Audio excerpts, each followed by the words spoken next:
Friends, colleagues, thank you for being here. Let me begin with a simple but urgent observation. Wars are never fought in isolation. They ripple outward, destabilizing nations, economies, and lives, and what we are witnessing today is no exception. The headline speaks volumes. Yemeni missiles set fire to the mosque building in Tel Aviv, causing unprecedented confusion in Israel. Now, whether you agree with the tactics or not, whether you stand on one side or the other, you must understand this event is not just a military strike, it is a political earthquake. When we talk about the Mossad building in Tel Aviv, we are not talking about brick and concrete, we are talking about a symbol of power, secrecy, and reach. The Mossad has long been regarded as one of the most formidable intelligence agencies in the world, the unseen hand operating behind diplomatic channels, covert operations, and military strategies. For decades, Israel has projected an image of being untouchable, with Mossad as the spearhead of that image. So when Yemeni missiles struck and set fire to this building, the event carried a weight far beyond the destruction of physical infrastructure. It became a direct assault on the perception of Israeli invincibility, and that, in political terms, is devastating. The symbolism here is what matters most. Mossad is not just an agency, it is a myth. It represents decades of calculated operations across the Middle East and beyond. To many, Mossad is the reason Israel has been able to maintain strategic dominance despite being surrounded by adversaries. It is whispered about in international politics as a force that can reach anyone, anywhere.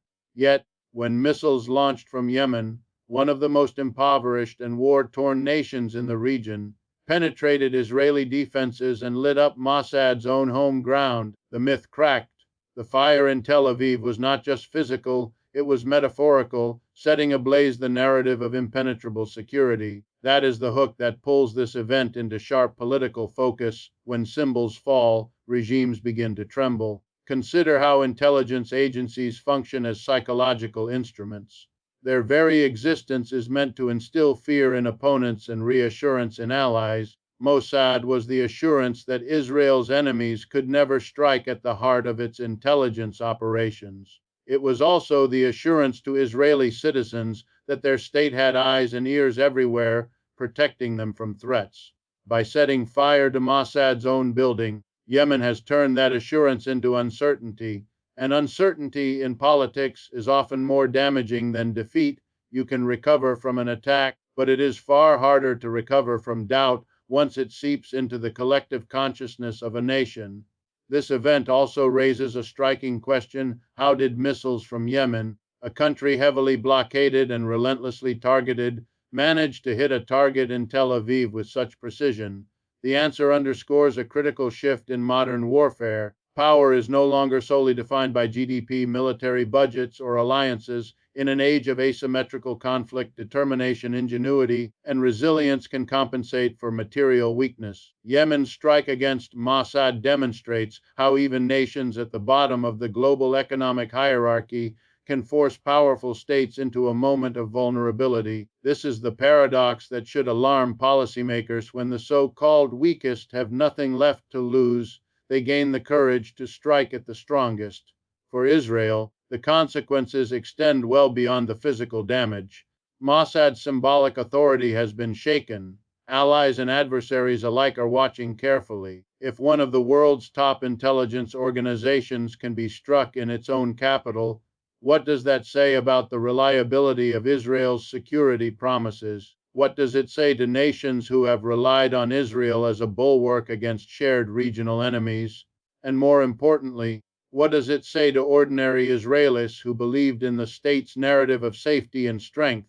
Each of these questions plants seeds of doubt, and those seeds, once planted, are nearly impossible to uproot. Think about history. Empires often fall not when their armies are defeated in the field, but when the myth of their invincibility is shattered. The Roman Empire, the Soviet Union, even the United States in Vietnam, all suffered defeats that were as much psychological as they were military. The burning of Mossad's headquarters has the potential to be one of those moments for Israel, a shock that reveals the fragility behind the facade of control. And here lies another hook. What people remember is not always the scale of destruction, but the symbolic moments that redefine perception. The strike on Mossad therefore represents a shift in the narrative of this conflict. Yemen, once written off as too weak to matter, has put itself at the center of the conversation. Israel, once confident in its security apparatus, is now forced to explain how such an attack could occur. The global audience is not just watching the flames in Tel Aviv, they are questioning what those flames signify. For political leaders, for investors, for regional actors, and for ordinary citizens, this attack will not be forgotten quickly. It will be studied, dissected, and replayed as an example of how symbols, once broken, can never be fully restored. Confusion is not simply the absence of order in political terms, it is a force of destabilization. When we say that Yemeni missiles striking the Mossad building in Tel Aviv caused unprecedented confusion, we are pointing to something far deeper than logistical disarray. We are describing a rupture in the way Israel sees itself and the way its people, its allies, and its enemies see it. For decades, Israel has operated on the narrative of control, a nation that not only survives in a hostile region, but thrives by projecting certainty, precision, and strength. This strike pierced that narrative, and confusion has spread like smoke, difficult to contain, impossible to ignore. That is where the political danger lies. Once confusion enters the bloodstream of a nation, it lingers, it multiplies, and it transforms perception into vulnerability. Inside Tel Aviv, the psychological effect is immediate. Citizens who once believed that the state could predict, prevent, and preempt attacks are now confronted with the possibility that it cannot. The sight of smoke rising from Mossad's own headquarters delivers a shock that no amount of government spin can erase. Here is the hook. People don't fear explosions alone. They fear the idea that their protectors no longer have the answers. The streets of Tel Aviv, usually confident in their normalcy despite ongoing regional tensions, now carry the echo of doubt. If Mossad itself can be touched, then what remains untouchable? For the Israeli government, confusion is doubly dangerous because its authority rests not only on military strength, but also on the perception of competence. Leaders rely on projecting calm, order, and control in moments of crisis, but this attack, unexpected and unprecedented, undermines that ability. Intelligence agencies thrive on foresight. Their legitimacy depends on knowing what others do not. How then does Mossad explain being blindsided by missiles from Yemen, a nation under blockade, supposedly monitored, and long dismissed as incapable of such precision? Every unanswered question becomes fuel for speculation, and speculation is a kind of political contagion that spreads faster than facts. Internationally, this confusion resonates even louder. Allies that depend on Israel's intelligence capabilities now must consider whether the same cracks that allowed this strike could compromise their own security. Rivals, on the other hand, read this confusion as opportunity. If Mossad can be breached, if Israel's defenses can be penetrated, then the aura of untouchability that once shielded Israel has been broken. Here is another hook worth noting. When the world sees a power stumble, it begins to test the limits of that stumble. Confusion invites probing, and probing invites escalation. In economic terms, confusion has measurable costs. Markets thrive on predictability, and Israel has built its reputation not only on military strength, but also on economic stability in the midst of regional chaos. Investors trust in the state's ability to maintain order. A missile strike that exposes weaknesses at the very heart of Israel's intelligence machine shakes that trust. It whispers to investors, perhaps the system is not as secure as you thought. The cost of capital rises when confusion spreads, because money is allergic to uncertainty. The wider public, both inside and outside Israel, is left grappling with the meaning of this confusion. Is it a one-time breach, or is it the beginning of a new phase where resistance forces, once considered peripheral, can strike at will? Confusion does not stay confined to experts or policymakers. It seeps into everyday conversations, into media debates, into the minds of ordinary citizens. Once there, it becomes a shadow that looms over daily life. This is why confusion is politically corrosive. It erodes confidence silently, in a way no single military defeat can. And history tells us that confusion is often the first step toward larger crises. Governments collapse not always because they are militarily destroyed, but because confusion turns into mistrust, mistrust turns into dissent, and dissent undermines authority. Israel's leaders understand this, which is why their response to this strike will be shaped not only by the desire to retaliate, but also by the desperate need to reassert control over the narrative. Yet this is the paradox. They must act quickly to restore order, but every rash move risks creating more instability. The confusion caused by this Yemeni strike is therefore unprecedented, not just because of the immediate damage, but because of the broader psychological and political aftershocks. Tel Aviv is not merely repairing a building, it is attempting to repair a narrative that has been torn open in front of the world. And here lies the lasting hook. When a nation's most secure institution is set ablaze, it is not only the structure that burns, but also the certainty its people once trusted. Yemen's role in this story cannot be overstated. For years, it has been dismissed by much of the international community as a nation too impoverished, too fractured, and too war-torn to matter strategically. Yet here lies the paradox: the very conditions of devastation, the very experience of being cornered, has produced a resilience that few expected. When Yemeni missiles struck the Mossad building in Tel Aviv, they did more than cause damage. They announced to the world that Yemen is no longer merely a victim of war, but an active agent shaping the trajectory of regional politics. That shock is what makes this moment so significant. Here is the hook: when the powerless find ways to hit the powerful, the global order trembles. Consider the situation Yemen has faced for nearly a decade. Bombarded, blockaded, cut off from resources and trade, it has endured one of the worst humanitarian crises of the 21st century. By all rational calculations, Yemen should not have the capacity to fire missiles of such range and accuracy, and yet it did. That is the core of the message. Resilience has become Yemen's most potent weapon. In the face of overwhelming odds, Yemen has developed the ability not just to survive, but to strike, and strike in a way that reverberates globally. It tells us something profound about the nature of conflict in this century. Wars are no longer won solely by wealth and advanced technology, but by the determination of those who refuse to surrender. The attack on Mossad represents more than military innovation, it is psychological warfare executed with precision. It reminds the world that no amount of sanctions or aerial bombardments can extinguish the will of a people determined to resist. Yemen, often portrayed as broken and weak, flipped that narrative overnight by hitting a target no one believed it could. This act forces observers to rethink not only Yemen's position, but also the very logic of modern geopolitics. How can a country with so little bring such disruption to one of the most advanced states in the region?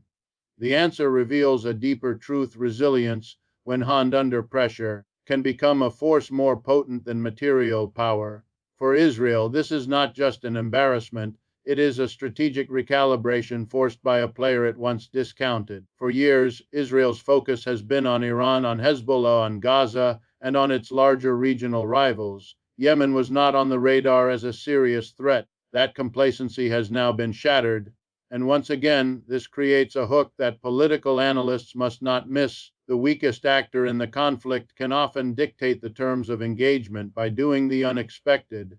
Yemen has turned its invisibility into a weapon, striking from a position of assumed weakness and turning it into undeniable strength.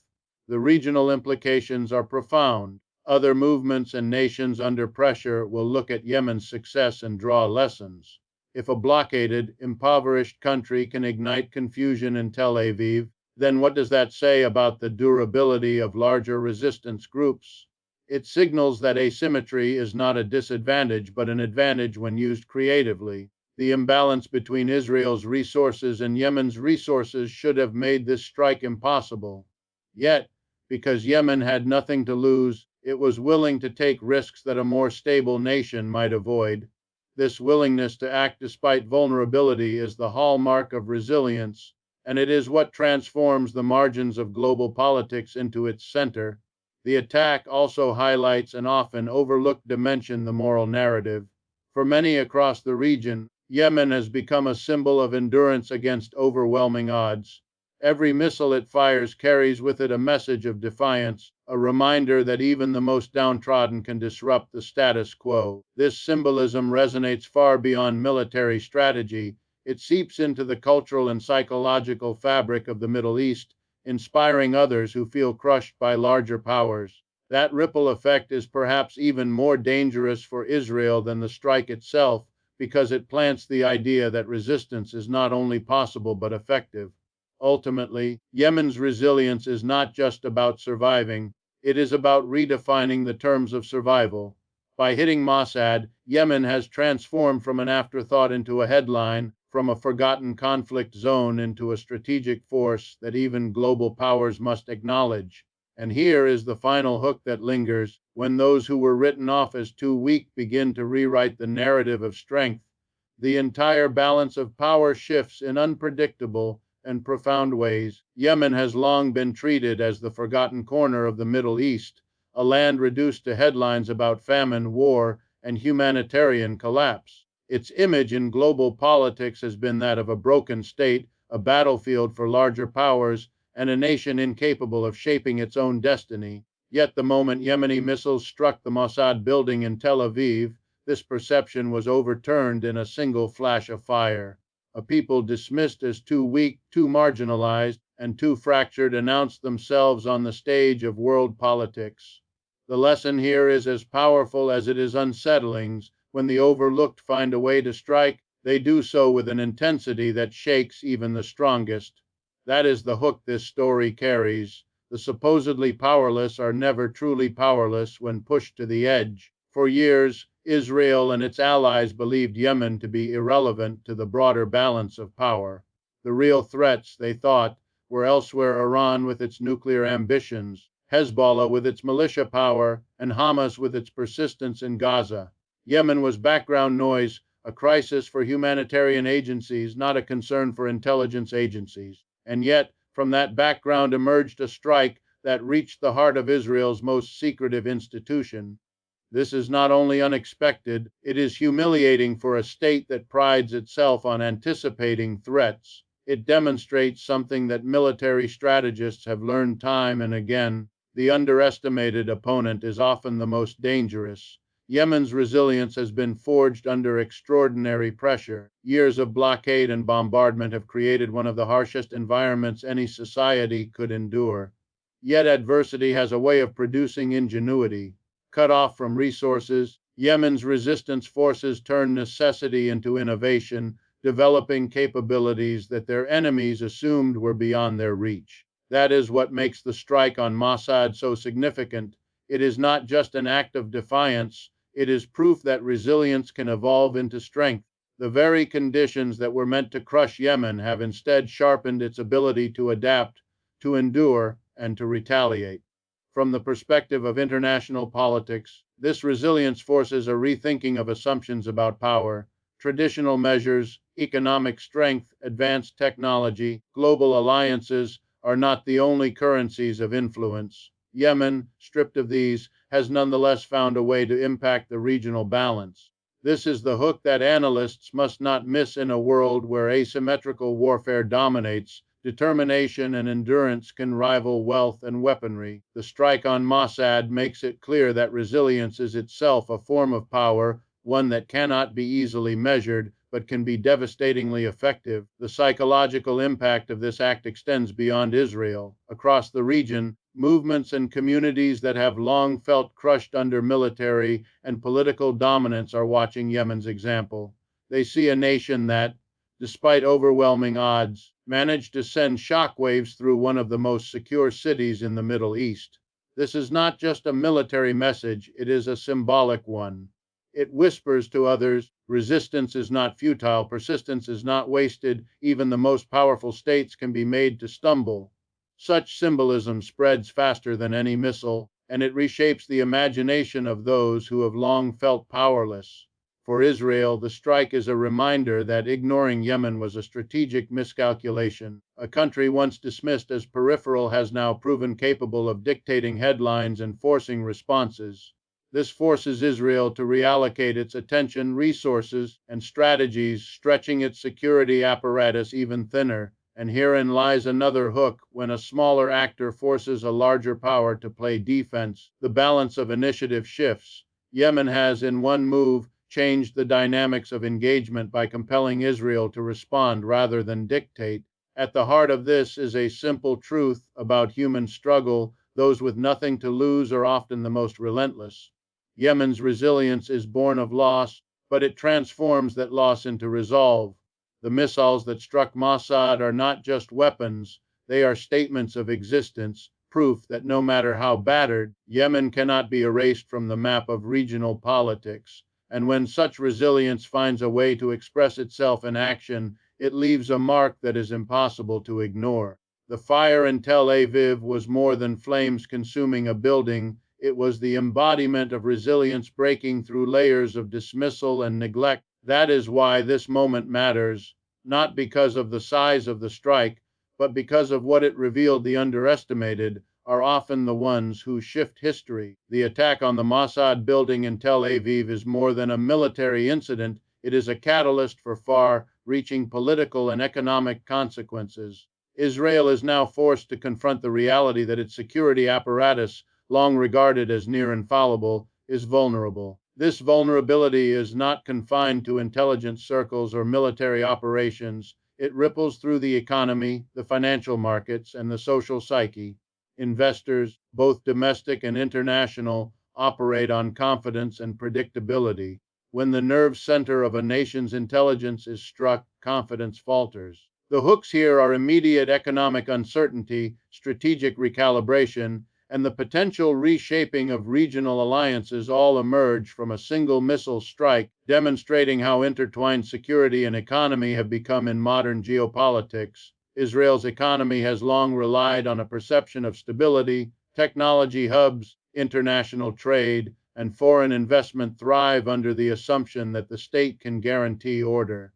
Now, that assumption is called into question. The fact that Yemen, a nation under blockade and humanitarian crisis, managed to penetrate Israeli defenses creates an unsettling narrative for businesses. Markets hate unpredictability, and uncertainty is contagious.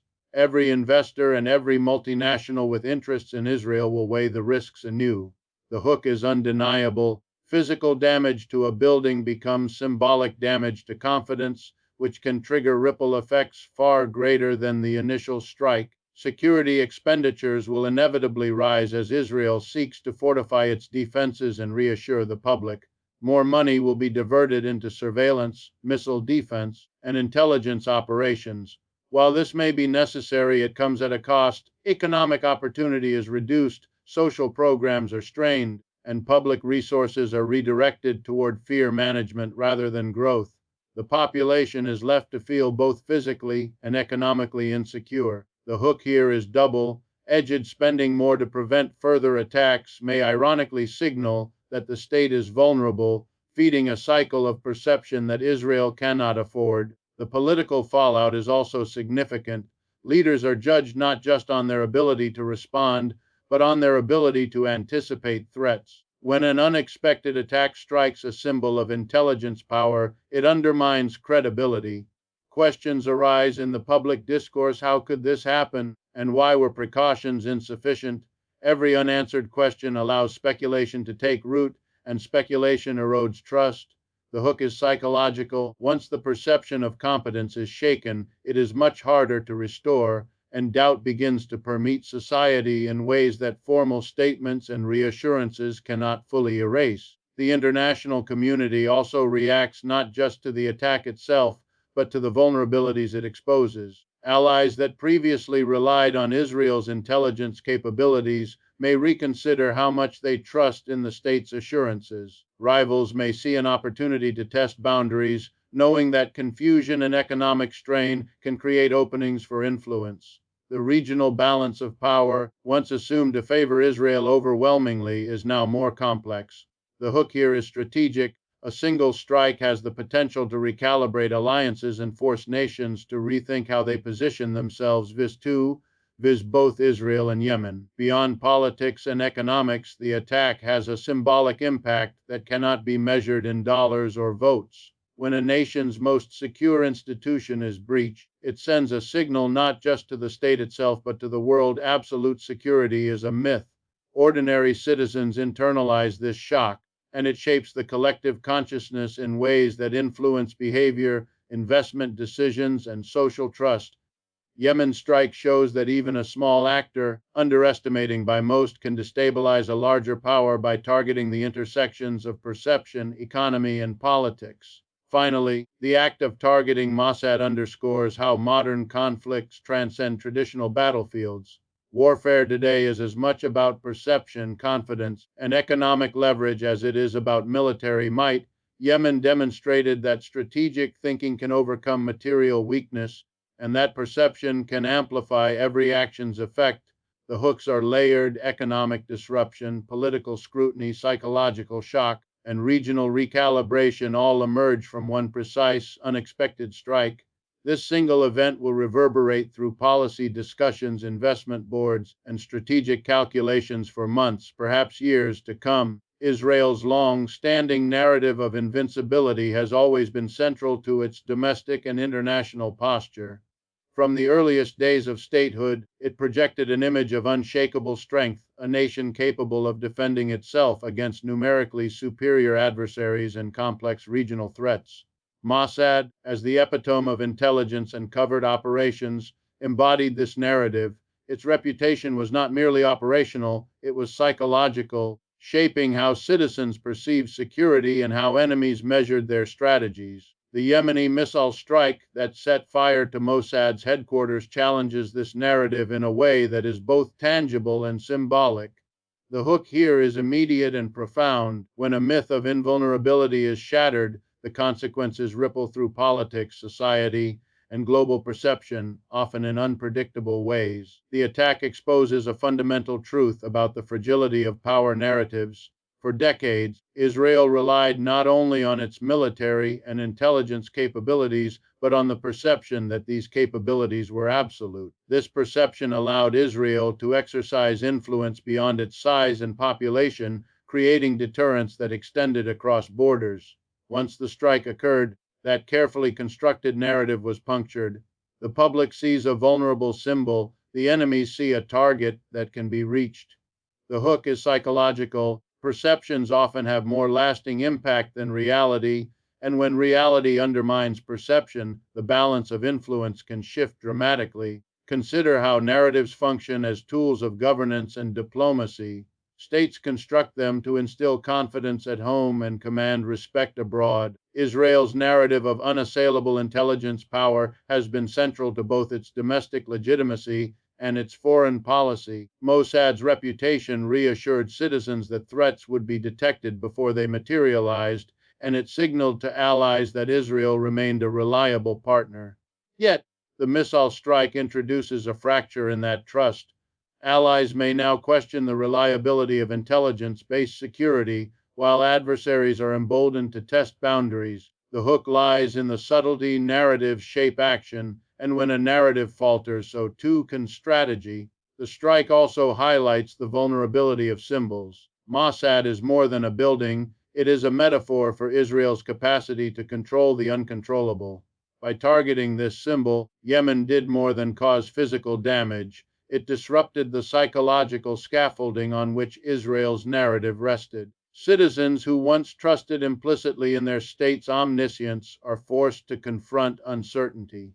When the myth of invulnerability is shattered, fear and doubt replace confidence. The hook here is emotional. In politics, perception often drives decision making more than objective metrics, and undermining perception is as powerful as any military strike.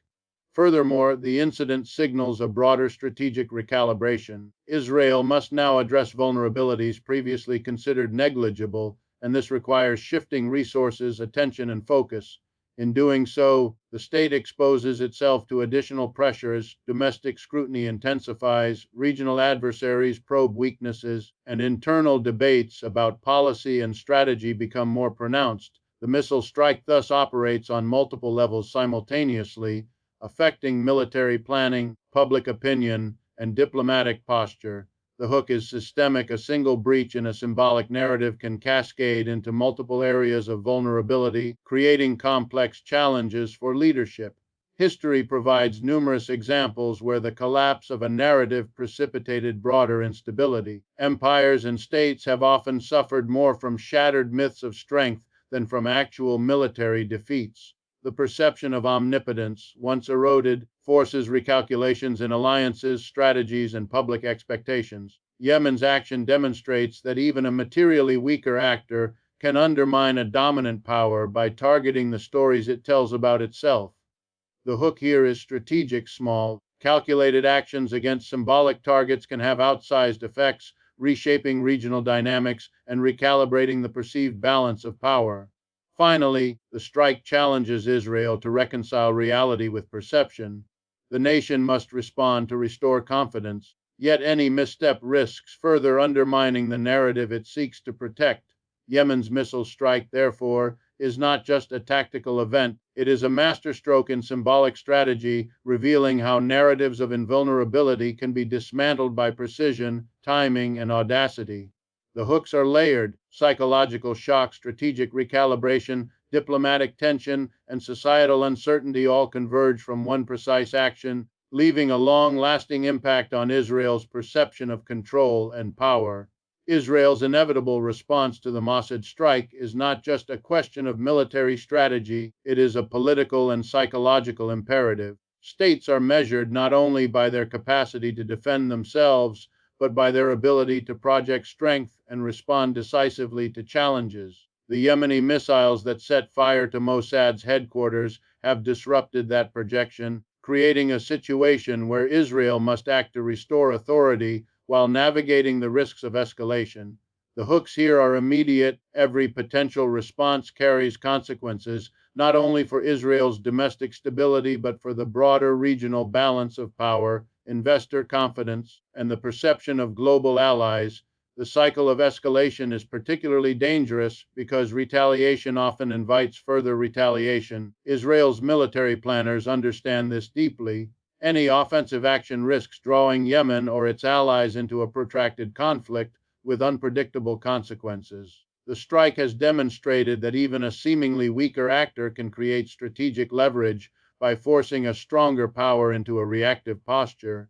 The hook is subtle but powerful. In modern asymmetrical conflicts, initiative often belongs to those who appear to have the least to lose. Yemen's audacity has rewritten the conventional expectation of control, and Israel now faces the complex task of regaining narrative and strategic initiative without overextending itself. Beyond military considerations, the attack affects Israel's regional credibility.